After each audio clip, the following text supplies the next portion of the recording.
The society will always be there to discourage you. Don't ever listen to the people who are there to discourage you. Just focus on whatever will make you a better person, a better employee, a better student, whatever it is.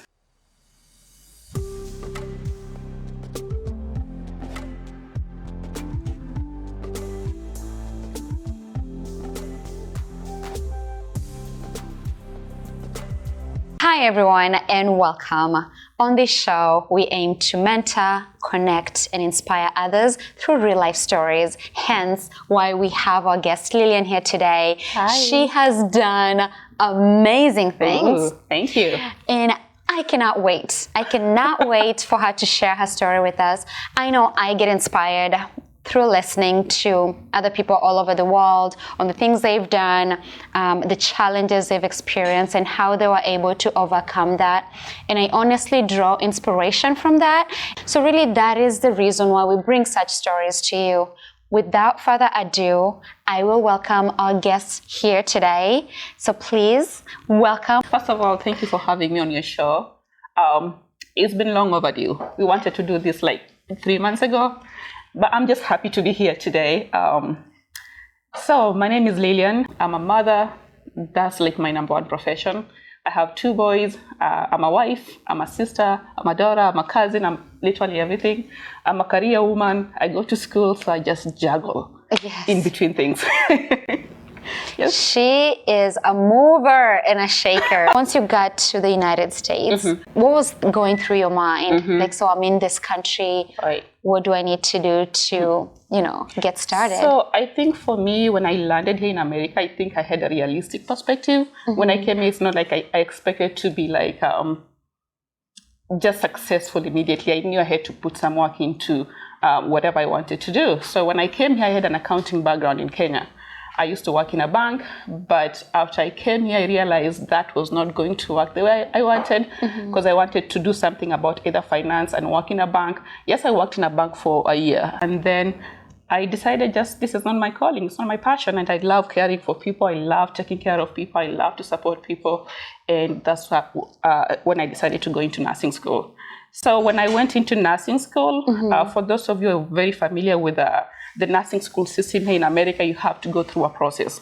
So I did my CNA, and then you have to do a CNA advance, but that was back in 2016. I remember it was July 1st. When I landed in Chicago, and it was so hot, I felt the humidity in my face. I was like, oh my God, I did not sign up for this life. But anyway, so I came in 2015, worked for a bank in 2016, and then I decided to go to school.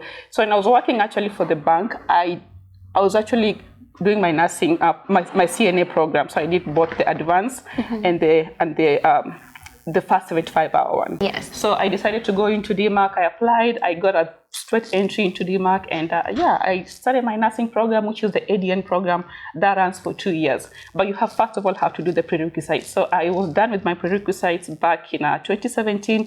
I literally did all my prerequisites in 2017. Some people, it takes them almost 3 years to finish the prerequisites, but I was just like, you know what, if I go too slow, I know myself very well, I won't be able to finish it. So I was like, hit the road running, go to school, take all the prerequisites that you can to get an entry into the nursing program. So in 2018, I started my ADN, and then I finished in 2019, December of 2019. I got my license January of 2020. And then I went again for my BSN. I didn't waste any time. So I went for my BSN, and I did my BSN within 9 months. I was actually done.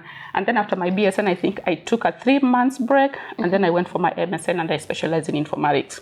Yep. Wow. Yep. You just came in 2015 and boom, nursing school just started right away. Yep. Why nursing? To be honest, from the beginning, I always wanted to go into nursing. I just knew I wanted to take care of people, but I just didn't know how. So I've always also loved the world of technology so much. And I was like, what a better way to go into technology and to help people. And then I was like, wow, we have informatics. Boom. I was like, yeah, this is what I want. And straight when I went into my ADN program, I knew I wanted to go into informatics. What's ADN? ADN is the Associate's Degree in Nursing. Wow. Yes. And then after the BSN degree, I was like, if I waste any time, I know if I take a break maybe for 2 years, that'll be it for me. Yeah. I won't go back to school. So yeah, I decided to go straight into my specialty, which I love so much, which is informatics. I want to talk more about that because when I hear nursing, I know, I've met a sheer number of nurses in my day, but when I think of nursing, I'm thinking hospital, bedside nursing. I've really never associated nursing with technology. Yes. So yeah, walk me through that a little bit. So what do you do as an informatics? So informatics is like almost a new field in nursing. It's not too old. I'll say maybe like it's been here for like 5 or 10 years.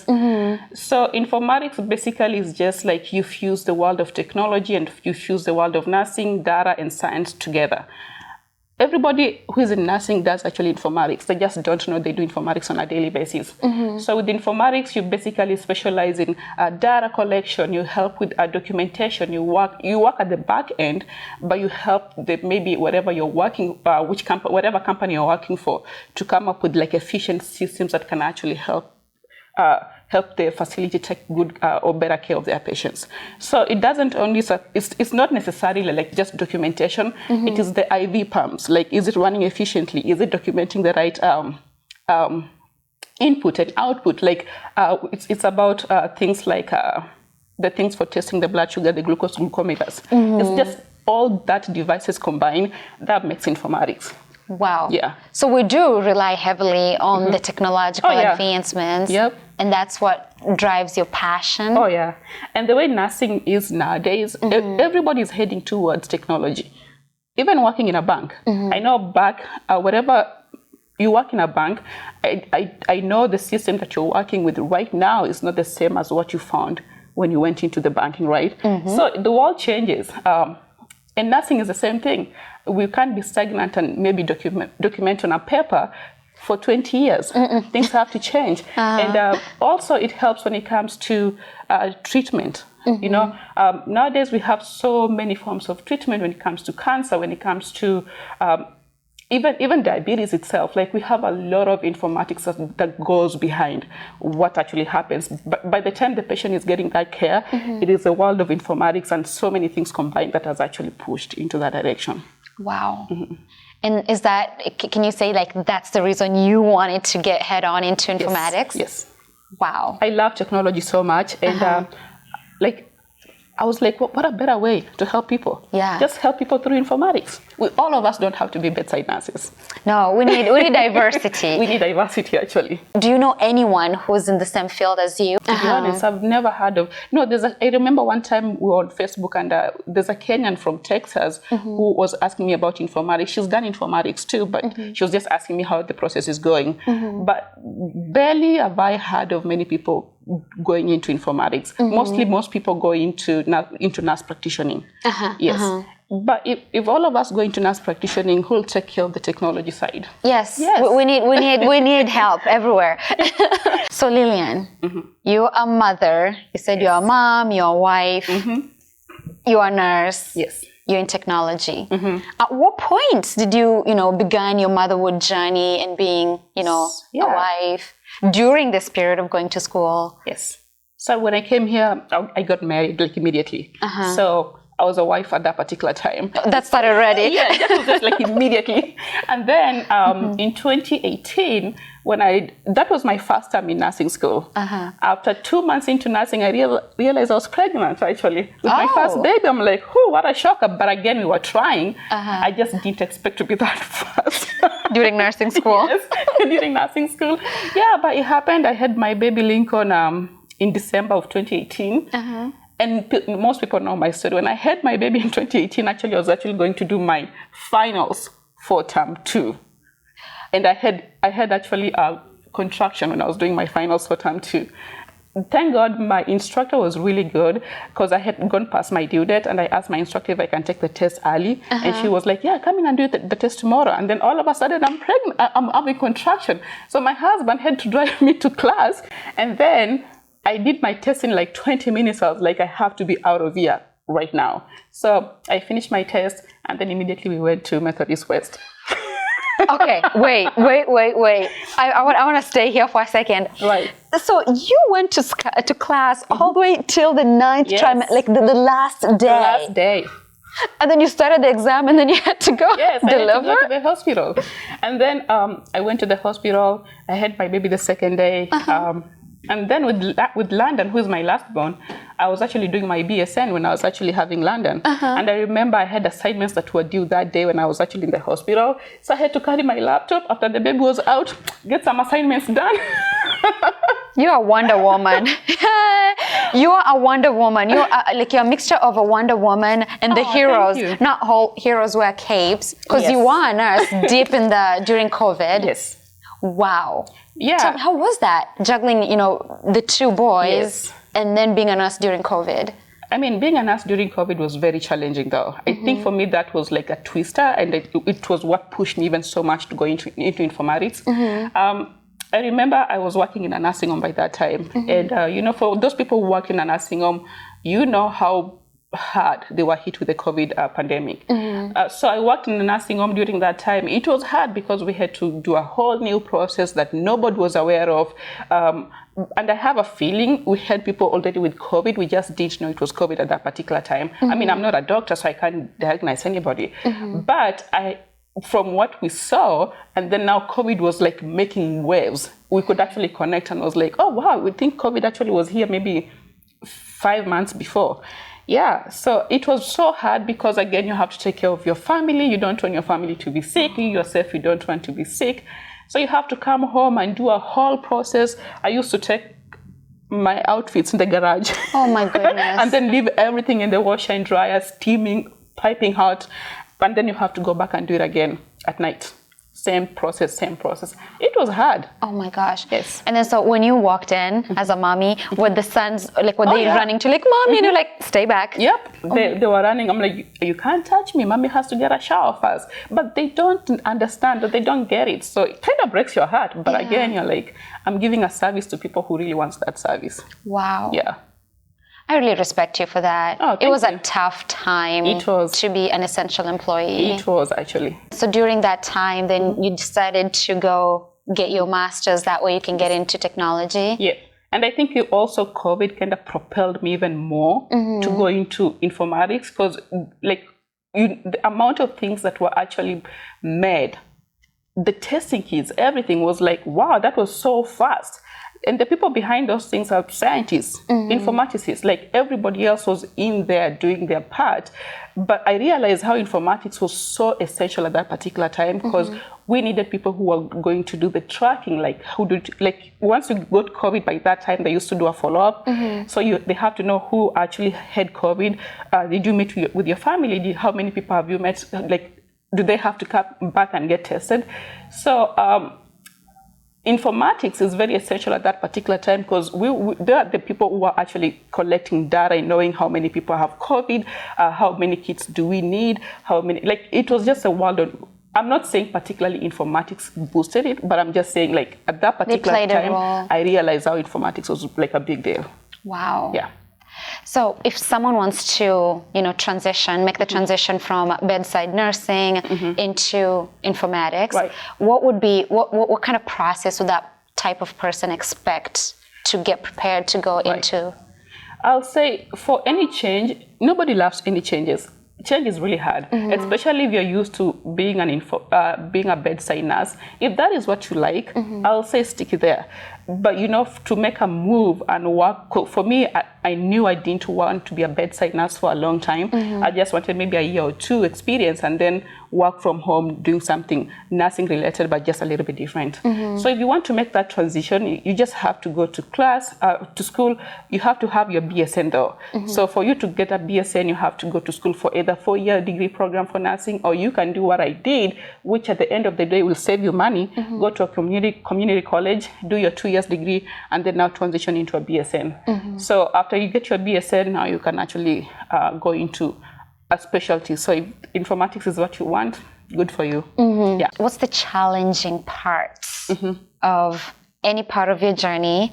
I would say part of, being an essential employee, doing nursing during COVID, raising 2 really strong young boys. I love them to death, by the way. They're very strong.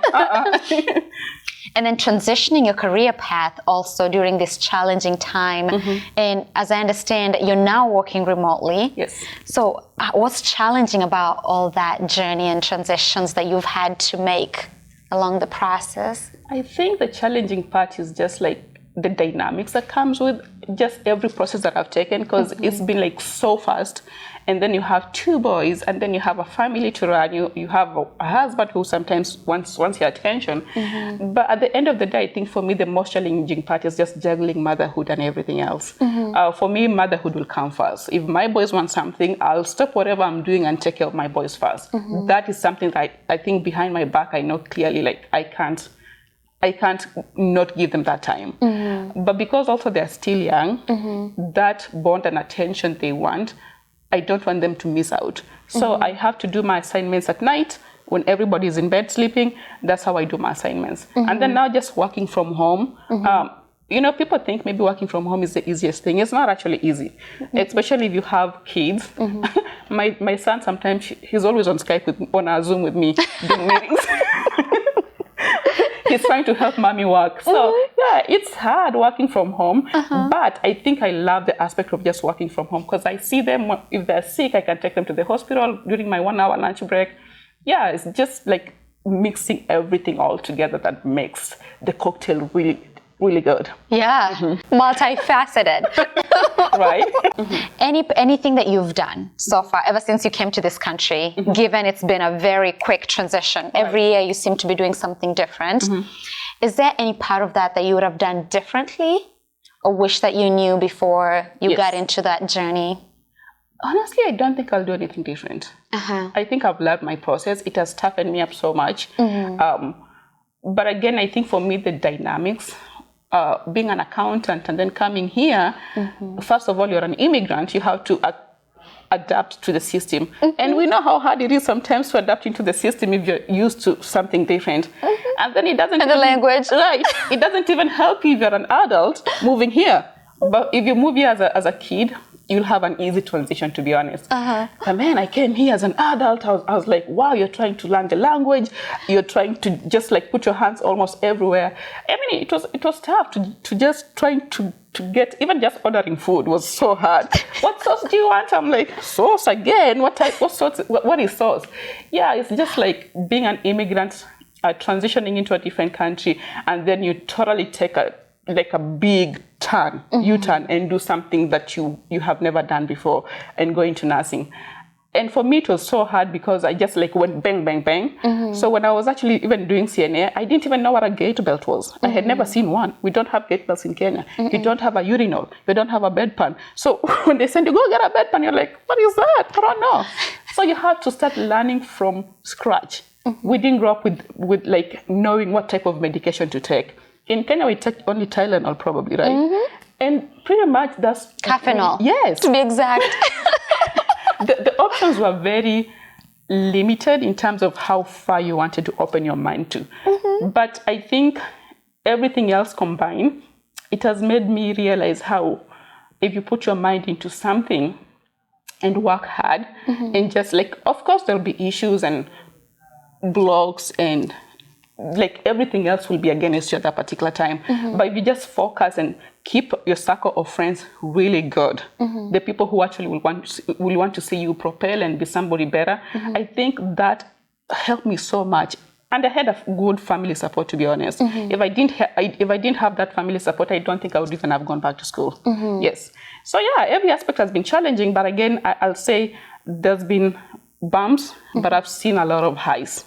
Yes. You say having a good support system, either friends or family, is very important. Very important. And people who have gone to nursing school know, if you don't have a good support system and you're going through nursing will break you in itself. Yes. So you have to drink a lot of coffee, but also have a good support system. A lot of coffee. Coffee and nursing. Coffee and nursing is like 2 peas in a pod. So I'm going to start branding that on our coffee mug. Oh, I think that's a good one, actually. Yes, hashtag something. Nursing and coffee. Yes. So Lillian, what's next? I mean, not that I'm trying to push you. You've clearly achieved so much. But what's in the horizon? What can we expect? Honestly, I don't know. From this mama. For now, I think once I'm done with my master's, I'll take a break from school, to be honest. I always say that all the time. And then I find myself, boom, doing something different. Achieving more. But for now, once I'm done with my master's, I think I want to specialize so much at my work. I do auditing. I think I want to specialize so much about the auditing part of nursing. And with that, informatics is really helpful at that particular time. So yeah, I think I just want to make sure I'm savvy when it comes to my profession. I think I want to focus more on the professional side of it. And yeah, I think for me, that's what is on the horizon right now. And me and you are almost similar. We always like want to achieve and achieve and achieve. Yep. Yeah, keep going. So gotta keep the dream burning, right? So there's a promotion somewhere. Why not try? Why not consider Lillian? If you're the employer and you're watching this. I'm a good one. I'm a good catch. Yes, she's a great asset. So Lillian, your story has been quite inspirational. Thank you. So if someone's watching right now and they're inspired with your journey or they're challenged by it, what kind of advice would you have for such a person? Honestly, the best advice I can ever give to somebody is like, don't let your don't be limited in whatever you can do. We have a world marathoner. Everybody knows him, Eliud Kipchoge. He said no human is limited. And I believe everybody can actually achieve their full potential if they want to. So especially for the young ones, for us, I think we kind of, especially for me, I came here when I was a little bit older. So if you're here or even back in Kenya and you're still young, chase your dreams as when you're still young. Don't get to a point where you're 40 years old and you realize, all of a sudden, oh my God, I should have done that. But again, even if you're 40 and you still want to pursue something different, don't be limited with whatever the society will always be there to discourage you. Don't ever listen to the people who are there to discourage you. Just focus on whatever will make you a better person, a better employee, a better student, whatever it is. And also, I think, especially for us having African parents, we tend to have like zoned into one direction. Go to school, go to school, go to school. For me, if my son wants to play football, I'll support them 100%. Let them play football if that's what they want. If my son wants to be the best IT person in the world and live in Silicon Valley, man, I'll support that. Yeah, so don't limit your child, and this goes for the parents, especially for African parents. Just be open-minded to the capabilities and the potential a child can actually achieve as long as they're doing whatever they love. Yes. Wow, that is powerful. And I could not stress that more because I also have African upbringing and I know for a fact we are truly, we grew up with that zoned, this is the path to success and this is the only way you're going to succeed and eradicate poverty and become successful. Yes. Go to school, go to school, go to school to become a doctor, a lawyer, or an engineer or pilot. Other than that, arts, football, like you mentioned, it's not even in this. Nope. It's not even in the question. And I remember my sister actually, she just finished her bachelor's degree in, I think, agri-economics. But she is a good designer. If she was here, I think she would be doing the Project Runway. She's so good when it comes to designing clothes. Like, she's very artistic. If she was here, things would be a little bit different for her. But because it's in Kenya, you have to just do a certain thing. It doesn't have to be anything artistic. You know, in African community, I think anything artistic is seen as a failure. Yes. You cannot be a musician and succeed. But again, I think people are opening up their minds nowadays. And I think they're trying to let the kids just a tiny bit follow into whatever they love, but not so much. You have to go to school at the end of the day. Yes. Do music, but go to school. Do that on the side. Yes. Do your hobbies on the side. Yeah. So I think I like that challenge. And I think it's one of those challenges that we'll need to keep bringing to the forefront quite often to a point where our parents get on board and they can start saying that, you know, it's okay to let my child follow their path. It's okay if they forge a path that's not known. And it's okay if my child comes up with an idea that is not something that I know. Because at the end of the day, we're only limited to what we know. You only know what you know. until you go out of your circle and find someone else who knows something different. You only know what you know until you meet someone like Lillian to come and share their stories. So Lillian, with that being said, thank you so much for gracing us today with your presence. Thank you for having me. Absolutely. Thank you so much. And you back home, when you're watching this, if you're inspired by any part of the stories that we bring to you, please don't be afraid to share that with someone else, or just get in touch with us if you do have a story that you would like to share with someone, or you'd like us to present. We would love to have you on this seat. So just get in touch with us. And thank you so much for staying with us, and we'll see you again next time. I am so proud of you. Thank you so much.